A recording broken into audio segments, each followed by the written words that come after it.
It was the night before Christmas. No, no, it wasn't. It was not. It was Halloween. Hello, welcome to a Smurd P video.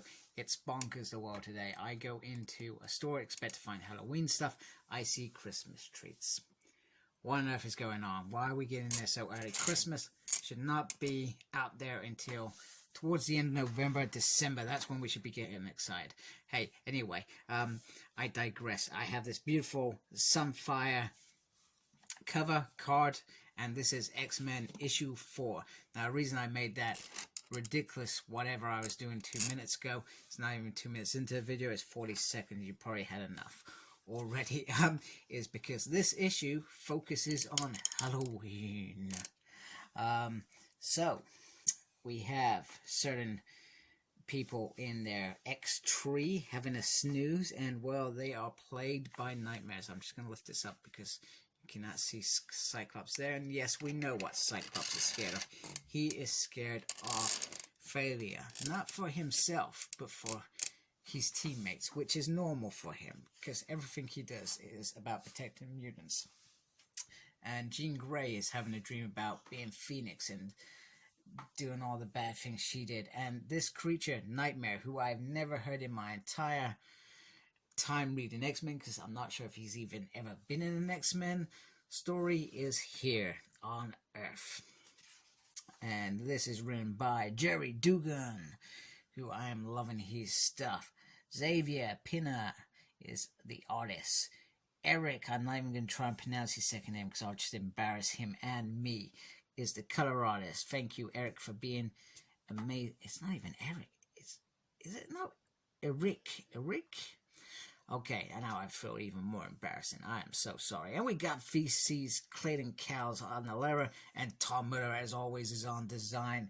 And in this story, we have Cyclops, Marvel Girl, Sunfire, and Wolverine. Although, thinking about it, when I read this, I do not remember Sunfire popping up in it. So, Nightmare is flying around and haunting everyone. And he finds this tree that wasn't there before.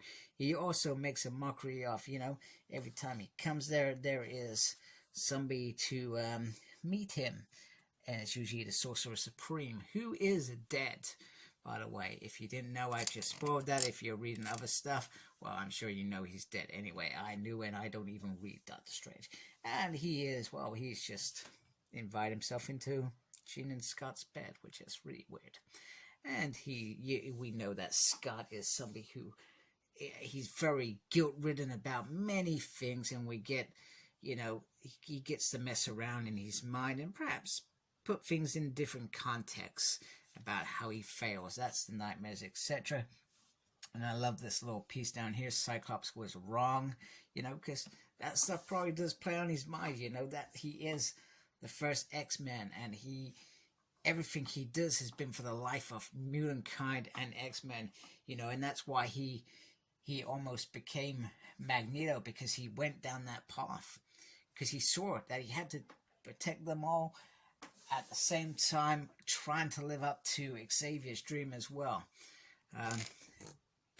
So Nightmare gets a bit bored, and well, he thinks Jean Grey is more exciting, and there's a weird conversation between her and Emma, like I don't know what they're doing. It's weird. It's not for me or you. Bizarre. Don't understand that bit. He then decides to look up some of the other residents, so we pick on Laura, who easily, if she wanted to know what happened in the vote, rather than imagining what happened in there, she could easily ask it from one of the psychs to take it from Sinx's mind, but she doesn't want to love him. Like she knows that she was in love with him anyway. Maybe she does. Maybe she senses it. Maybe she smells that on Cinch. I don't know. But anyway, she is truly a Wolverine because she is fighting herself. And he's like, oh, this is delicious. Like it's a slap on meal or something. Craving on these minds of these X-Men. Anyway, Jean comes in. She gives him a slap. And she says she will show him the truth. And she shows the speech at the Hellfire Gala where she talks about she cannot undo the million bad things that Phoenix did, etc. And, my greatest weapons will be love and kindness, and that's what makes me an X-Men. And They said, well, you little girl, you know, I'm beyond you. I am beyond humans. You're all insects and I'm Nightmare. And, you know, I come here and choose to do whatever. And, you know, he's saying all this stuff as he does. Bad guys do. And she's like, you know what? You're wrong. I'm bigger than you. You're just a small little pathetic demon. And, you know, it gets a bit, you know, he said this and she said that kind of thing. And, you know, and she said, shame on you for, you know, coming out here when, you know, the Sorcerer Supreme is dead. You know, that's the only reason you would have guts to come out here. So I'm presuming Doctor Strange fights this guy once a year or something. You know, it's one of those kind of things. Anyway, she kicks him to the curb and he's gone. And some of the New Yorkers will wake up in the morning anxious over the nightmares. And she goes back to her husband and he said, I'm glad to see I'm not the only one having trouble sleeping. And she said, sleep is for the weak. That's like lunches for wimps, isn't it? It's one of those sayings. I'm not sure I like those sayings because sleep is very important. She could just say, oh, I was just sorting out a few minor technical issues. I don't know. I don't know what Gerry was thinking there. But those sort of things, I don't... Not the fact you can't say them these days. I feel like people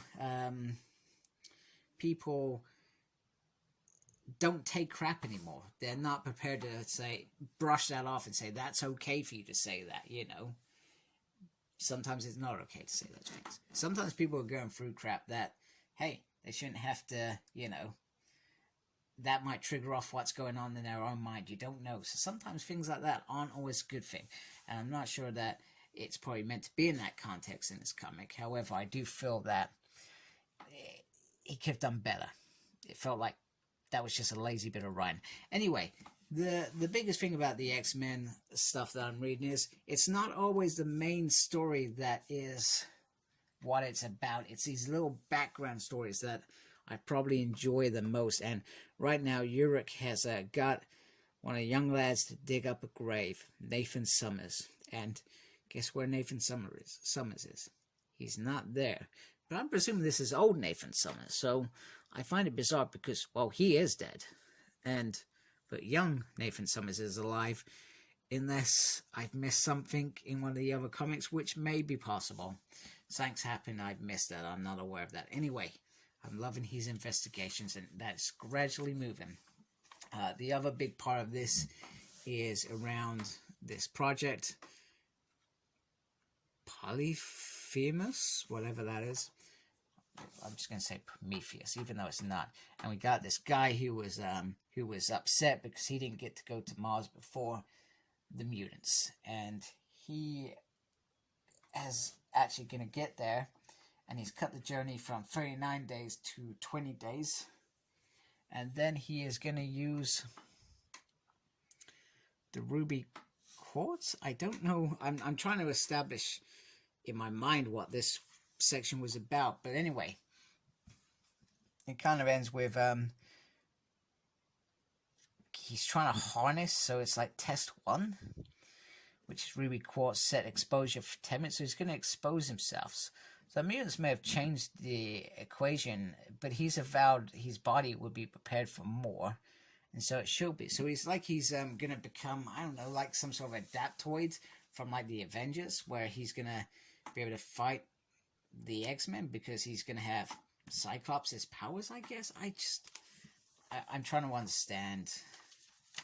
And it's just not there. It's not even like he's gone to some sort of cosmic race and said, well, if I go here, I can, you know, there's no explanation to how he's got to this point where he can try and boost his powers, and then that's how it ends. So it's kind of a bit cryptic, which is okay. It's okay to be cryptic, because I'm enjoying the cryptic parts of this. I'm enjoying Urich's investigation slowly in the background by just the odd page, because it's a slow burn.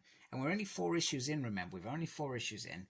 We don't want it to be over before it begins. I like a nice mystery and it building up to something as well. Even this other part of the story.